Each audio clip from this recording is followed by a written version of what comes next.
उस अमर वाणी को आपको सुनाते हैं जो कितनी मार्मिक है, कितने गूढ़ रहस्य से युक्त है। आदरणीय गरीबदास साहिब जी को परमात्मा की प्राप्ति हुई।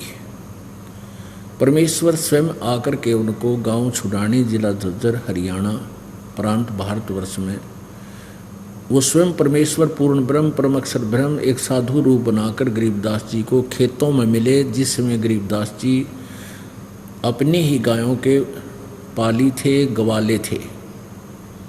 वहाँ से उनकी आत्मा को सचखंड सतलोक लेकर गए, ब्रह्मा विष्णु महेश की सब सतिथि से परिचित करवाया। आज से लगभग 250 वर्ष पहले गरीबदास जी ने आंखों देखा वर्णन कबीर परमेश्वर की महिमा का लिखा हुआ है अपनी अमरवाणी में, और कबीर जी ने उनके अंतःकरण में अपना वो सूक्ष्म वेद फीड कर दिया था। उन्होंने दोबारा फिर उस परमात्मा के ज्ञान को दोबारा प्रकाशित किया। कस्तूरी नाम कबीर है, बिन छेड़े मैं कंते, आद अंत की कहते हूँ, पटतर कोई न सुनते।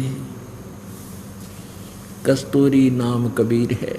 आय हाय, कहते हैं कस्तूरी की इतनी अच्छी सुगंध होती है, उसने छेड़ो, उसको कहीं पर लगाओ या ना लगाओ, जहाँ भी वो रखी है उसकी आसपास के क्षेत्र में अपने आप सुगंध फैल जाती है। कस्तूरी नाम कबीर है, बिन छेड़े मैं कंते, आद अंत की कहत हूँ, पटतर कोई न संत। उसके बराबर ना तो कोई संत है और ना ही कोई भगवान है। आदि अंत यानी शुरू से लेकर आखिर तक का ये निचोड़ सुन ले।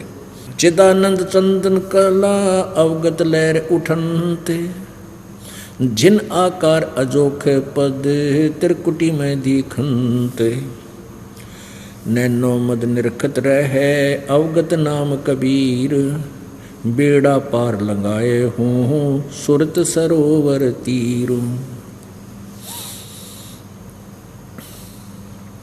ना सतगुरु जननी जन्या, जाके माने बाप।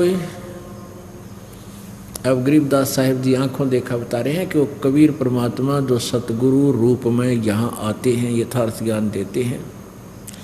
ना सतगुरु जननी जन्या, जाके मायन बाप, पिंड ब्रह्मंड से बाहर है जाना तीनों ताप। नैनो मद निरखत रहे अवगत नाम कबीर, बेड़ा पार लगाए हों सुरत सरोवर तीर। दो नैनों बीच कमल है उजल हिरंबर धाम, शेष शेष फुल रटत है जिन्होंने पाया राम।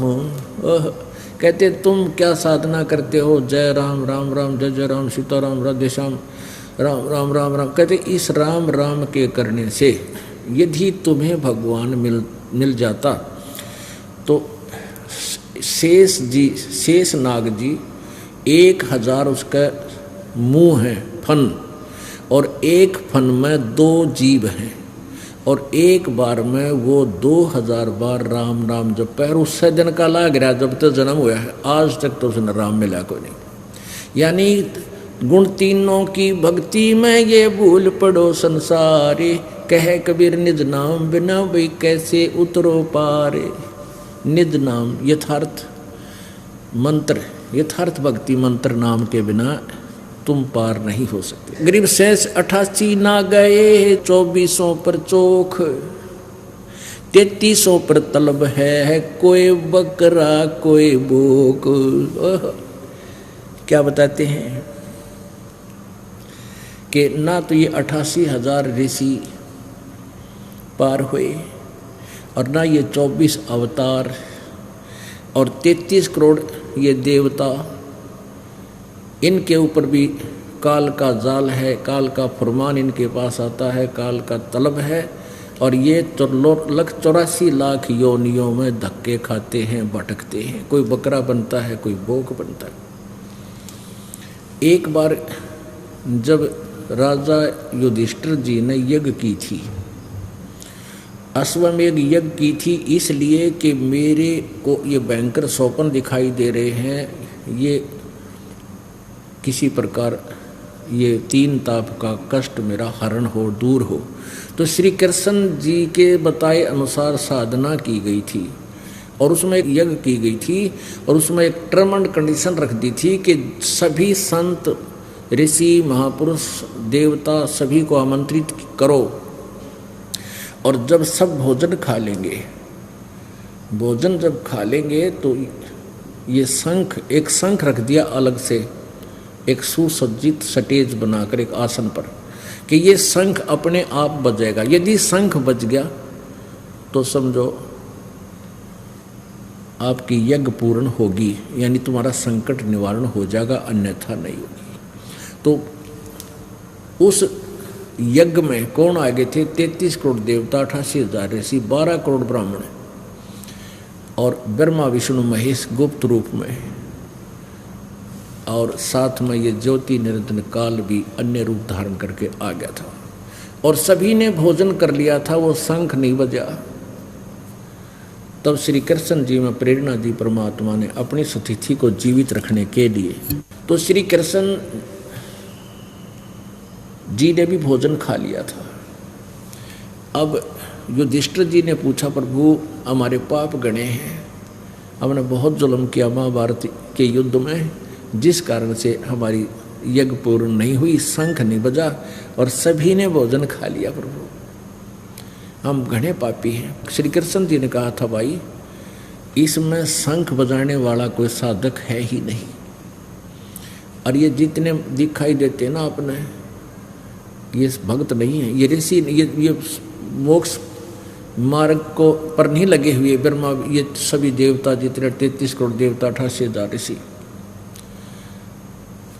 उसमें इसी तो बैठी थी ये वशिष्ठ मुनि जैसे और मारकंडे ऋषि जैसे और भाई सारे 9 नाथ 84 शब्द, ये गोरखनाथ जैसे भी आत्मा गुप्त रूप में वहाँ आए हुए थे और उनके भोजन खाने से भी उनका यज्ञ संपूर्ण नहीं हुआ था। तो श्री युधिष्ठिर जी उनके मुंह की तरफ देख रहे, श्री कृष्ण जी की तरफ, जैसे हक्के बक्के से रह जाते हैं कि ये भगत को ना।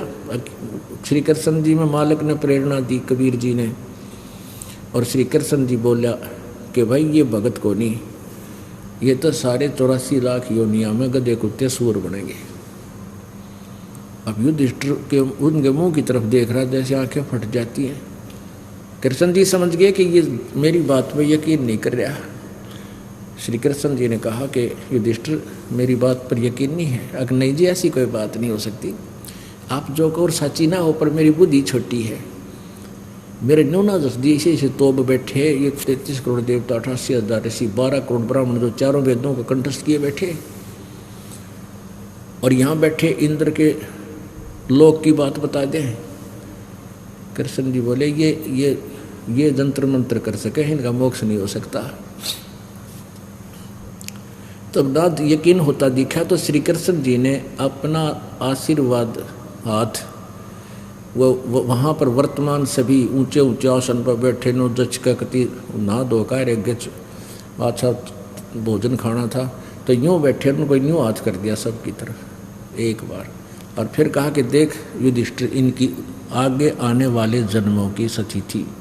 कोई तो बकरा बना खड़ा अपने आसन पर, कोई गधा बना खड़ा, कोई कुत्ता, कोई केचुआ, कोई सांप, कोई किसी प्रकार के, हर प्रकार की उनकी अलग अलग से, कोई कई एक ही प्रकार की योनि प्राप्त करेंगे ऐसे उनके। अब युधिष्ठिर जी ने जब ये देखा, आंखें बंद कर ली और कहा, भगवान इस लीला न रोको, इस लीला को रोको। श्री कृष्ण जी बोला, लीला को नया सच्चाई है, इनके पास यथार्थ भक्ति नहीं, तो मान बढ़ाई के भूखे हैं, सिद्धियां प्राप्त किए, यहाँ फूले फिरे हैं, एक दूसरे पर चौधरी पाक रहे हैं, ये मोक्ष मार्ग नहीं है। परमात्मा ने, क्योंकि परमात्मा ही सच्ची बुलवाता है। जैसे गीता जी का ज्ञान देते समय परमेश्वर ने इस काल से सच्चाई को, आदि मैं काल हूँ, सब ने खान आया हूँ, और वो परमात्मा कोई और है ना, तो कति ना बोलो, उस परमेश्वर के हाथ में रिमोट है। हम चाहे कितने सियाणे बंडा, हम जीव के जीव हैं, तो इसलिए उसने बुलवा दिया ना, तो कति ना बताओ, इतने दिन हो गए इसना कबाड़ कर रखा, अंधेरे में डाल रखे थे। पता था परमात्मा ने मेरे बच्चे गीता को सच्ची मानेंगे और गीता के बारे में इनको पता नहीं होगा, मेरा दास आएगा, इनको सच्चाई से परिचित करवाएगा, मुझे पहचान लेंगे, इनका मोक्ष कर दूंगा, सतलोक ले चलूँगा। मेरे बच्चे यहाँ बहुत दुखी हो रहे हैं, कोई गधा बन रहा है, कोई गधी बना, कोई कुत्ता, कोई कुतिया, बिरान मैटी हो रही। और मनुष्य जीवन में कौन सुखी? ब्रह्मा विष्णु महेश तक सुखी नहीं है। तो यहाँ वो सूक्ष्म वेद भी यही बता रहा है। 88 ना गए 24 पर चोख, ये 24 अवतार विष्णु जी के और आदि ये 24 अवतार भगवान के, ये भी नहीं पार हो सकते। 33 पर तलब है, कोई बकरा कोई बोक। 33 करोड़ देवता भी कहते हैं ये भी कोई बकरा बनेगा कोई बोक, यानी 84 लाख योनियों में जाएंगे। 88 5 में 25 में पूछे, ये तो अस्थिर है नहीं कभी मुकाम के बेकूच।